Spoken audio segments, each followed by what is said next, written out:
Hello à tous, je suis très heureuse de vous retrouver aujourd'hui pour une vidéo FAQ puisque on me pose quand même beaucoup de questions sur Instagram et je trouve que le meilleur moyen d'y répondre, ça reste soit d'être en live, soit de vous faire une vidéo parce que comme ça je peux vous montrer un peu mon cheminement de pensée, vous expliquer un peu en détail pourquoi je pense ce que je pense, voire vous prouver, vous donner un maximum d'informations pour que vous soyez capable de répondre à la question pour vous. Cette question m'a été posée par Audrey du compte Avance-toi. Donc on va commencer par celle-là et on verra après pour les prochaines. Donc déjà la question. Donc la question c'est, elle m'a demandé comment est-ce qu'on fait pour créer du contenu qui va acquérir de la visibilité, qui va vraiment attirer des nouveaux prospects. Et donc du coup je vais vous détailler un peu comment on fait pour détailler une stratégie de contenu centré vraiment sur la visibilité. Donc je vais vous expliquer les grandes étapes de la création de contenu, mais on va se centrer vraiment sur la visibilité et on va se concentrer sur du contenu pour Audrey, tant qu'à faire. Donc je vous mets son compte là, c'est elle qui m'a posé cette question. Audrey, elle construit des espaces Notion, elle aide les entrepreneurs à s'organiser avec les bons outils, donc grâce à Notion et à Make, en créant des automatisations. Donc je vais vraiment me centrer sur son contenu à elle, mais à la fin, vous verrez, je vais vous donner un maximum d'informations pour que vous soyez capable de trouver la bonne méthode pour vous, pour trouver vous aussi les contenus d'acquisition qui vont fonctionner pour votre cible.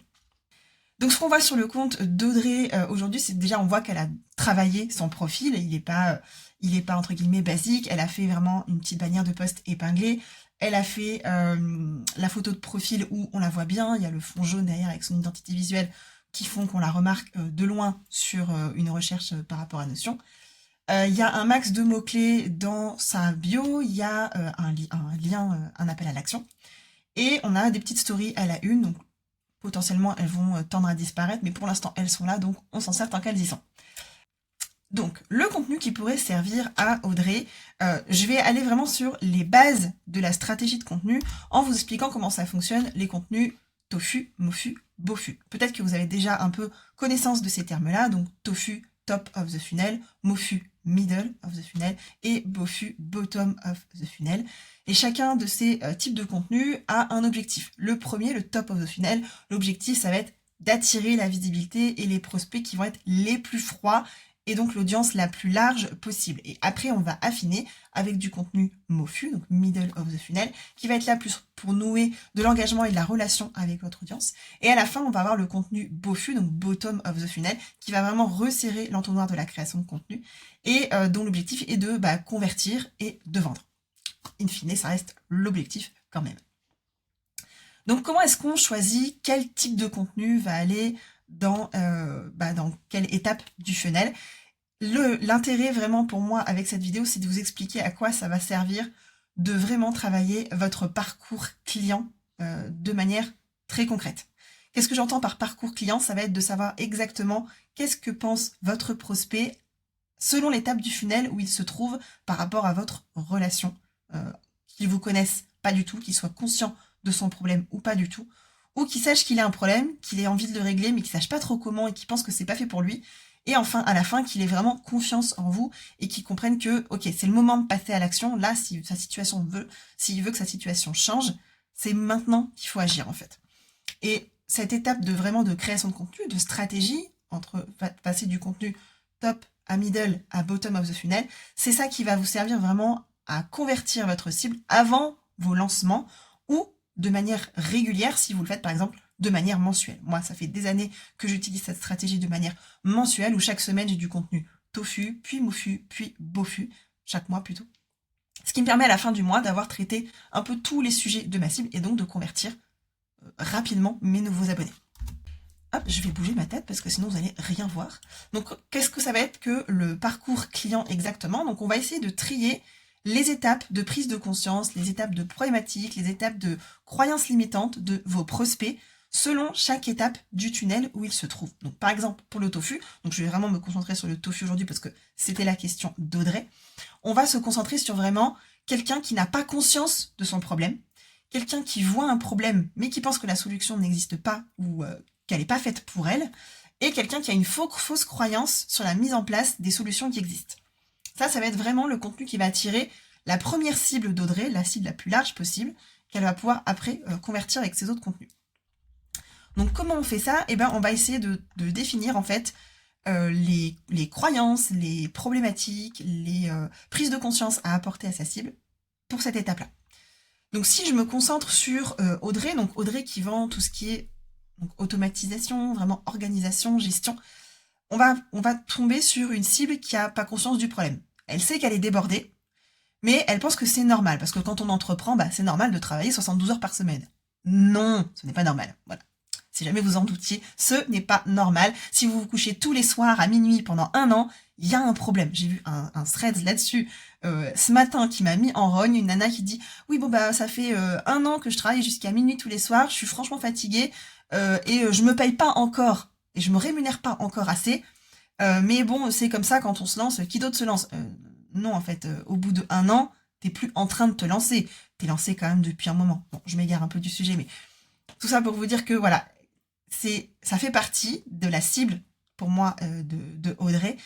Toutes les personnes qui n'ont pas conscience que c'est un problème, mais c'est pas normal que ce soit un problème. Ensuite, on va voir les personnes qui voient le problème, mais qui pensent que la solution, elle n'est pas faite pour elles, ou en tout cas que c'est pas une solution qui existe vraiment. Donc ça va être des personnes qui aimeraient mieux s'organiser, mais qui pensent que Notion ou Make, c'est trop compliqué pour elles. Et enfin, on va avoir des personnes qui ont une fausse croyance sur la mise en place de la solution. Donc dans le cas d'Audrey, ça va être des personnes qui pensent que les automatisations, mettre en place Make ou Zapier, ça va être uniquement pour des grosses boîtes et qu'elles, en tant que solopreneur, elles n'en ont pas forcément besoin. Alors qu'une automatisation, ça peut être hyper simple à mettre en place et ça peut vous changer la vie parce que ça peut vous sauver des heures chaque semaine. Donc si je me concentre vraiment sur les contenus qui pourraient aider Audrey, donc basés sur les croyances de son audience, on va avoir des contenus qui vont éveiller sa prise de conscience. Et là, donc, on va avoir tout ce qui est... Donc, les formats idéaux, pour ça, pour moi, ça va être vraiment d'utiliser les réels et surtout la nouvelle fonctionnalité avec les réels d'essai qui vont toucher uniquement une audience qui n'est pas la vôtre. Donc ça va être des contenus idéaux pour ça. Et tous les contenus tofu, je vous invite vraiment à utiliser cette nouvelle fonctionnalité. C'est fait pour. Ça va vous aider à tester votre message, à tester vos accroches, donc balancez là-dessus, et après au bout de 3 jours, si le réel fonctionne, de toute façon, automatiquement, il sera balancé à votre audience. Mais ouais, testez cette fonctionnalité, ça fonctionne bien, et vous allez avoir tout ce qui est les posts très courts, donc par exemple des checklists, des listes, des trucs vraiment très visuels, très faciles à imprimer, où on se dit, ah tiens, il y a tous les détails dont j'ai besoin dessus, il faut à tout prix que je l'enregistre, ou les mêmes. Alors les mêmes, ça c'est... Si vous utilisez la fonction remix sur Instagram, sur les réels, ça fonctionne très très bien.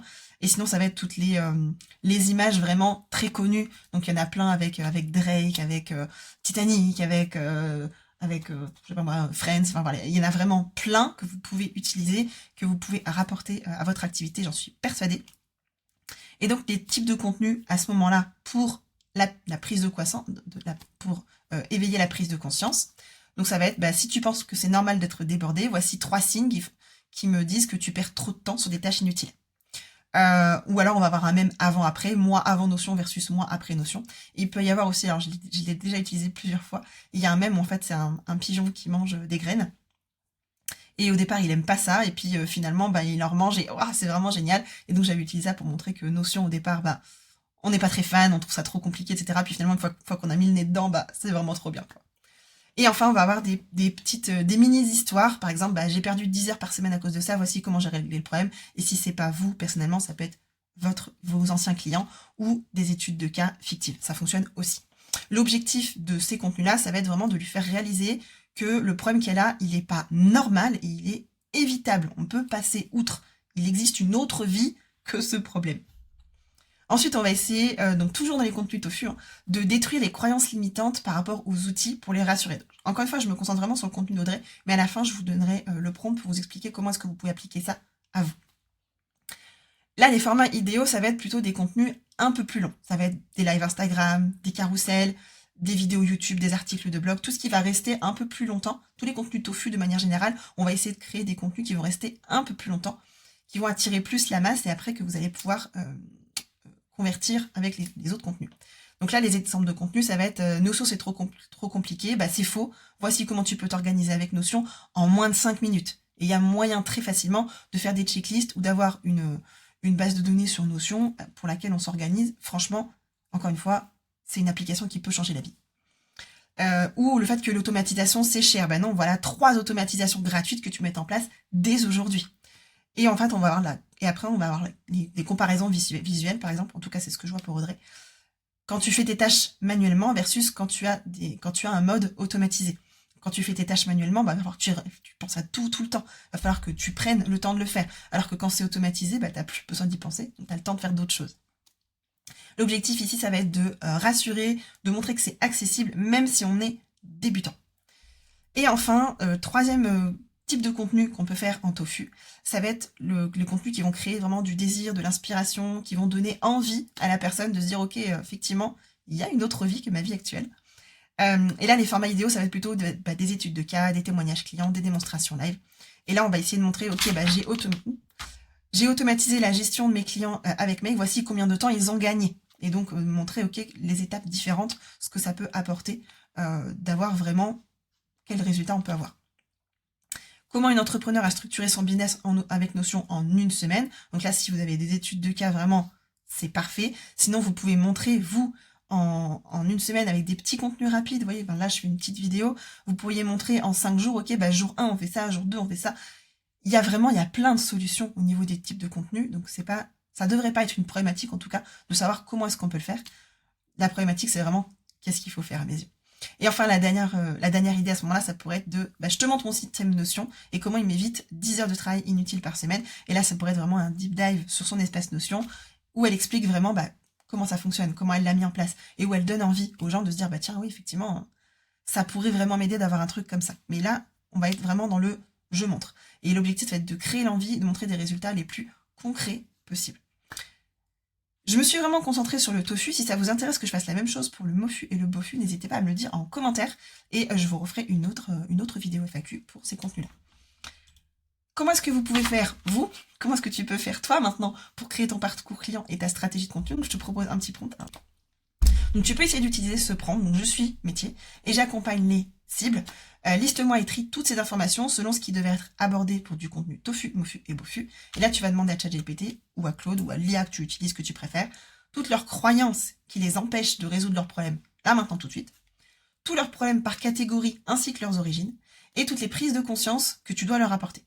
Et une fois que tu vas avoir listé ça, tu vas avoir tous les contenus que tu dois apporter en tofu, en mofu et en bofu. Et ça va vraiment te donner une liste détaillée. Et là, tu n'as plus qu'à piocher chaque mois, chaque semaine, à chaque préparation de ton lancement, ok, qu'est-ce que je trie, qu'est-ce que j'utilise, et à vérifier après, très important, de regarder tes stats et de regarder qu'est-ce qui fonctionne pas. Je te montre un peu à quoi ça devrait ressembler. Donc j'ai adapté ce prompt pour moi, donc c'est le même prompt, sauf que c'est un GPT personnalisé qui a toutes mes infos, donc il sait qui est mon business et ma cible, et j'ai pas besoin de le répéter. Et donc je lui ai demandé, ok, liste-moi, écris-moi toutes ces formes, vraiment le prompt que je viens de te lire, c'est le même. Et là, il m'a réparti en tofu, en mofu et en bofu toutes les croyances limitantes, problèmes de fond et prises de conscience à apporter à ma cible pour chaque étape. C'est des contenus que j'utilise déjà, donc j'en avais pas spécifiquement besoin, mais c'est pour te montrer à quoi ça peut ressembler si tu testes ce prompt, à quoi ça devrait ressembler, et du coup, ce que tu dois utiliser comme type de contenu pour chaque type de parcours, pour ton parcours en tout cas, pour chaque étape de ta création de contenu. J'espère que ça t'a aidé et que ce genre de vidéo te plaît, parce que du coup, comme ça me permet de te montrer un maximum de détails. Si c'est le cas, n'hésite pas à me laisser un commentaire sous la vidéo. Et surtout, si tu as d'autres questions que tu voudrais que je traite, donc si tu veux qu'on traite le contenu mofu bofu, ou si tu veux qu'on traite une autre question par rapport à toi, pourquoi pas, n'hésite pas à me laisser ton compte Instagram et ta question, et puis j'irai regarder comment je peux répondre à ta question. On se retrouve très vite pour une prochaine vidéo, je te dis à bientôt.